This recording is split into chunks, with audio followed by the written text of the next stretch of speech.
गोचालाण container गाड़ी जबत। जाजपुर जिला बर्छना थाना अंतर्गत 53 नंबर जातीय राजपथ 4 नंगल ग्राम गोचालाण हेउथिला। व्यवसायी राति प्राय गोटाए समय एक कंटेनर गाड़ी रे 100 रु ऊर्ध्व गाई नहीं जाउथिबार बर्छना थाना को सूचना मिलिथिला।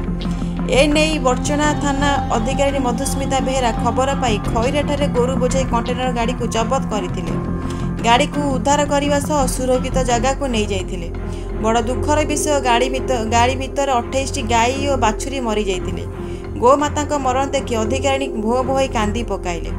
पर जेसीबी मेसीन साहाय्य गात करी मरी जाइथिया गोमाता को पोती दिया जाइथिला। सांबादिक संजय कुमार मिश्र देखो गतकाली आम राति खबर पाइलु 4 नंगल एरिया गोटे यूपी नंबर गोटे बड़ कंटेनर जो थे कि 80 रु ऊर्ध्व गोवंश को नहीं बांग्लादेश को चोराचालान कराऊँ। तेज खबर पाई बर्छना थाना अधिकारी जी अच्छा आमर मधुस्मिता बेहेरा एवं मोर जने सहयोगी सांबादिक सव्यसायी साहू आम राति 1 पहुँचला बीणापुर निकट से गाड़ी की जोर जबरदस्त अटकईलु। अटकला ड्राइवर एवं अन्य जो 3-4 जन गो माफिया थे चटापट गाड़ी रखी गाड़ी डेई फेरार जाते।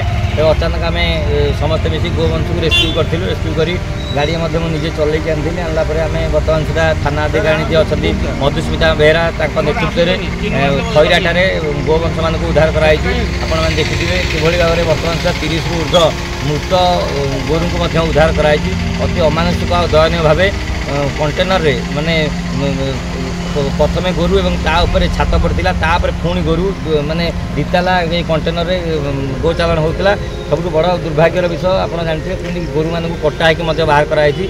तेरे आम आशा करूँ राज्य सरकार ए दिगरे दृष्टि देवे। तेज माफिया मान विरुद्ध तुरंत आईनगत कार्यानुष्ठान ग्रहण करने आम साधारण दाबी करूँ। जाजपुर जिलूर उमाकांत बेहेरा रिपोर्ट कलिंग 7 न्यूज। एमती एक भल खबर जानवाई आम चैनल को सब्सक्राइब बेल आइकन दबातु एवं पेज को फॉलो करतु।